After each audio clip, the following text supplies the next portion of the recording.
And welcome everyone to Gate to Wire. I'm Bruce Casella along with Dani Gibson. Hello, Dani. Hi, Bruce. How's it going? Great. Another exciting week of Gate to Wire. And Dani, tell us all about what's going on at Parx. Well, Parks, we've been rocking and rolling. We still are at 12:40 for our first post. We've had some really thrilling finishes this week, but what's so cool is our Parks horses have been doing big stuff. John Service won with Irish Maxima up in New York in the Distaff Stakes. He also sent Strong Like Sarah out to Oaklawn and got a cool third with her in the Rainbow Miss, and Lou Linder had Volleyball Princess out at Keeneland. So we're well represented. Parks horses can go anywhere and show up, which is we're so proud of that. Dani, later in May, we have our golf outing. Tell us about that. Yeah, it's our fourth annual Turning for Home golf outing. The money benefits are awesome retired racehorses here at Parks. So we have a golf outing that day with I think 144 golfers, and then we have a fun dinner that everyone can come to. We have some auction items, sports memorabilia, and some baskets. And Dick and I do our Kentucky Derby preview where we will give out the winners of the Kentucky Derby. And we're really excited. The Kentucky Derby points races are kind of wrapping up, so we have a better view of what horses will be in the starting gate. Well, on this week's show, we're going to have Ramon Moya. Before we bring him in, tell us a little bit about Ramon. What do you like about him? Yeah, I think jockey Ramon Moya is a great advocate for our industry. He started a TikTok ride with Ramon, and he actually puts a GoPro on his helmet, and you get to see him out there with the horse, and he will walk the viewers through start to finish, what it's like to gallop a racehorse, breeze a racehorse, go in the starting gate, what it looks like in the barn. So he's taken the fans kind of on a backside view. And I think it's great for the sport to see how much love and care and hard work goes into our industry. And Ramon's a really talented jockey, and I think he's a great advocate. So excited to talk to him. All right, Dani. Well, let's bring in Ramon Moya, one of our good jockeys here at Parx. Ramon, how are you today? I'm doing good. Good. Well, we're going to grill you with a bunch of questions today. I've been trying to get you on the show, and this is awesome that you're going to tell us all about yourself. Tell us, first of all, how you got involved with the horse racing. I grew up in the city, so it's funny. I didn't really know too much about horses, until I was like 18, 19. And my dad was an assistant trainer at the time for Bruce Levine. So he was in a business, and my brothers and my cousins, they're all like 6 feet tall, and I just never grew. So my dad thought it was a good idea for me to get involved and, maybe try out being a jockey since I just never grew. And, at first I hated it. I was scared of them, and then after a few months of just being around horses, it took, and, I fell in love with the sport. That's awesome. Well, I looked up, you rode your first race April 8th, 2009. That's almost 16 years to the day. Do you remember that first race? Yeah, don't make me feel too old now. Yeah, I do. And I was nervous, I just didn't know what to expect. Prior to that race day, I had only been galloping racehorses for 10 months. Yeah. So they kind of threw me into the wolves. I rode for Rapoli stable. I had Oh, the wow. Rapoli stable colors on. Yeah, it was. I believe it was a first time starter at that. It was, yep. Um, yeah, yeah, and a maiden special weight in New York. I think I had Ramon Dominguez to the right of me, Oh and my gosh. a couple other veteran riders like Eddie Castro, CC Lopez, and a few other guys next to me. So it was definitely nerve-wracking. Um, but I just remember getting so much dirt, and I'm just like, what is all this? So I wasn't ready, but I learned the hard way. So I'll definitely remember that day though for sure. Yeah, you didn't win that race, but you won pretty quickly after that at the Meadowlands. I took it was like your fourth or fifth race, so that's pretty cool. Yeah, yeah, yeah. Ramon, you are becoming kind of famous around the racetrack these days with your on-track videos. Tell us about why you started doing that and how popular they've become.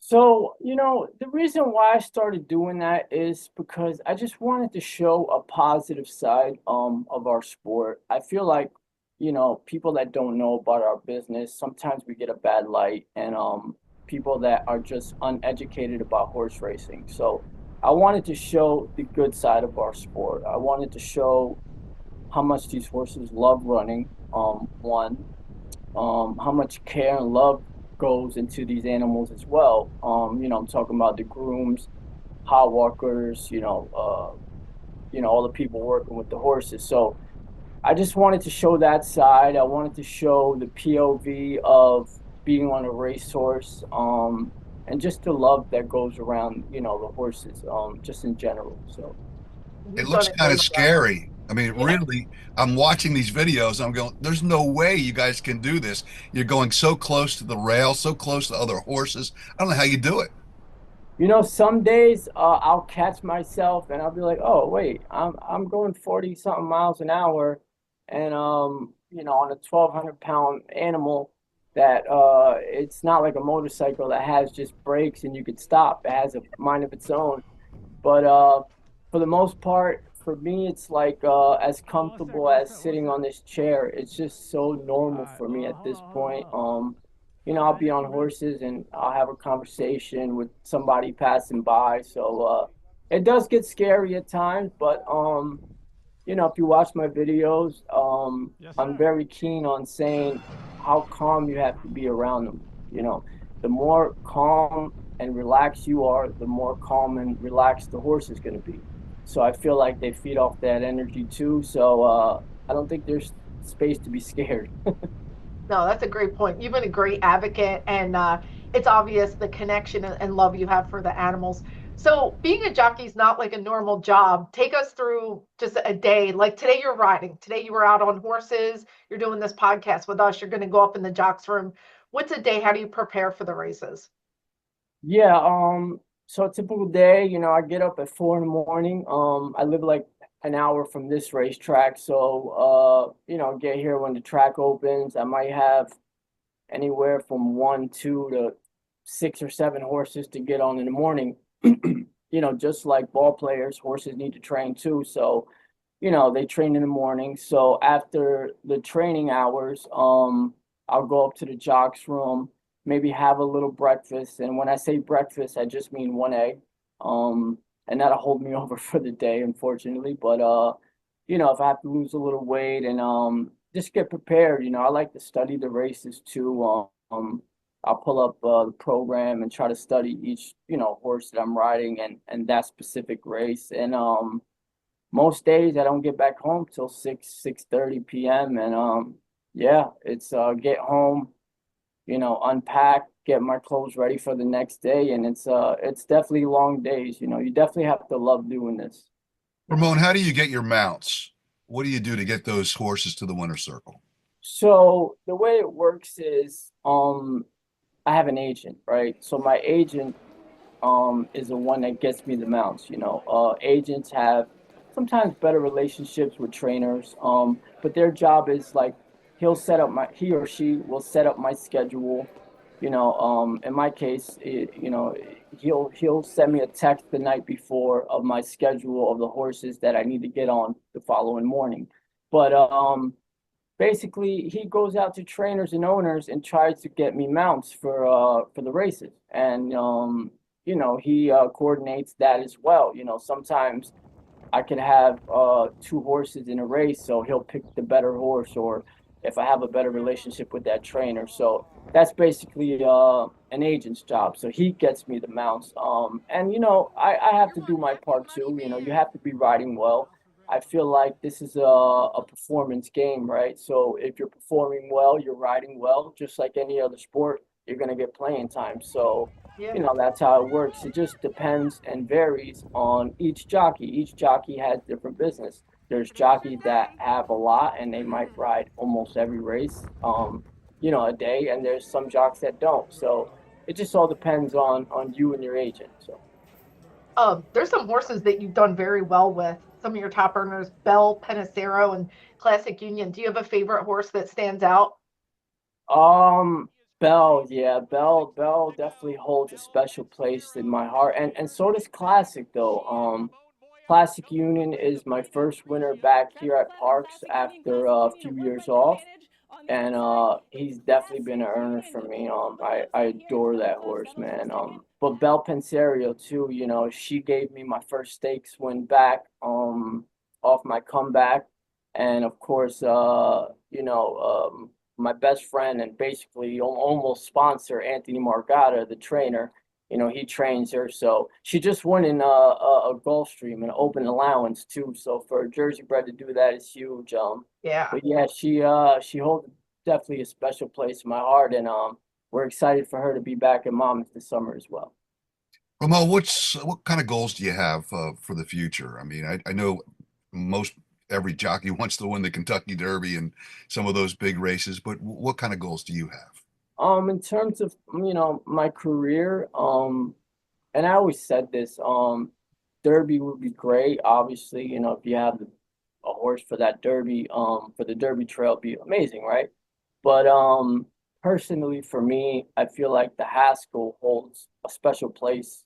Just because I started in New Jersey, so if I could ride the Haskell at Monmouth Park, and even the Pennsylvania Derby too, that's climbing in the charts for me as well. I feel like I'm starting to become more based out of Parx now, and I feel like I'm a Parx rider more than anything. So definitely those two big races. But in general, I just want to win more races. I just want to ride, better quality horses, and hopefully get a greater stakes win in the future. What racetracks can your fans see you at? Like you said, you mostly ride at parks in the summer. I know you'll ride some at Monmouth Park. And what are some of the racetracks you ride at?